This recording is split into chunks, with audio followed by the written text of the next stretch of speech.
ಕರ್ನಾಟಕದಲ್ಲಿ ಕಳೆದ 3 ವರ್ಷಗಳಿಂದ ಅಧಿಕಾರಕ್ಕೆ ಬಂದಂಥ ಸಿದ್ದರಾಮಯ್ಯ ಸರ್ಕಾರ ಅನಗತ್ಯವಾಗಿ ಧರ್ಮಗಳ ಮಧ್ಯೆ ಜಾತಿಗಳ ಮಧ್ಯೆ ಸಂಘರ್ಷವನ್ನು ಮಾಡ್ತಾರೆ.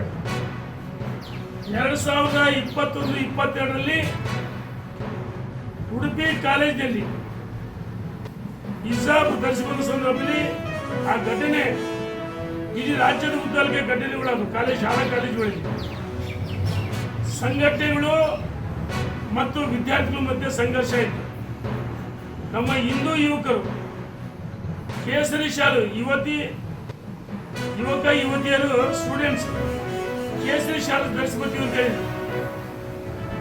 ಸರ್ಕಾರಗಳು ಅನಗತ್ಯವಾಗಿ ಈ ಸಂಘರ್ಷವನ್ನು ತಪ್ಪಿಸ್ಬೇಕಂತೇಳಿ ಅಂದಿನ ನಮ್ಮ ಸರ್ಕಾರ ಈ ಜಾತಿ ಸಂಘರ್ಷ ಧರ್ಮ ಸಂಘರ್ಷ ತಪ್ಪಿಸೋ ಸಲುವಾಗಿ ಸಮವಸ್ತ್ರ ಮೊದಲಿಂದ ಇವತ್ತಿನಿಲ್ಲ ಸಮವಸ್ತ್ರ ಧರಿಸೋ ಉದ್ದೇಶ ವಿದ್ಯಾರ್ಥಿಗಳು ತಾರತಮ್ಯ ಇರಬಾರ್ದು ಅಂತೇಳಿ ಸಮವಸ್ತ್ರ ಕಡ್ಡಾಯವಾಗಿ ಸರ್ಕಾರ ಮಾಡಿದೆ.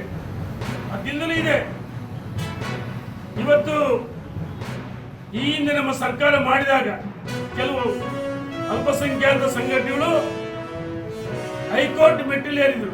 ಪ್ರಕಾರ ಅಲ್ಪಸಂಖ್ಯಾತರ ಮತವನ್ನು ಗಳಿಸಲು ಇವತ್ತು ಹಿಜಾಬ್ ನಿನ್ನೆ ದಿವಸ ಆದೇಶ ಮಾಡಿದರೆ ಇವ್ರು ಹೇಳ್ತಾರೆ ಜನಿವಾರ ಅದೇ ಮಧ್ಯದಲ್ಲಿ ಸಂಪ್ರದಾಯ ಜನಿವಾರ ಏನು ಹೊರಗಡೆ ಹಾಕ್ಕೊಂಡ್ಬರ್ತಾರ, ಒಳಗಡೆ ಜನಿವಾರ ಧರಿಸ್ತಾರೆ.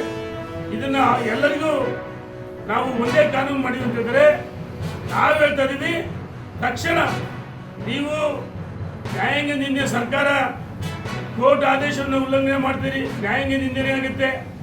ನಿಮಗೆ ಈ ನೆಲದ ಕಾನೂನು ಬಗ್ಗೆ ಗೌರವ ಇದ್ರೆ ತಕ್ಷಣ ಏನು ರಾಜಕೀಯವಾಗಿ ಅಲ್ಪಸಂಖ್ಯಾತರ ಮತಗಳನ್ನು ಓಲೈಸಲು ಹಿಜಾಬ್ ಆದೇಶ ಮಾಡಿದ್ರಿ. ಮಾನ್ಯ ಮುಖ್ಯಮಂತ್ರಿ ಸರ್ಕಾರ ಮತ್ತು ಸಚಿವರಿಗೆ ಒತ್ತಾಯ ಮಾಡ್ತೀವಿ.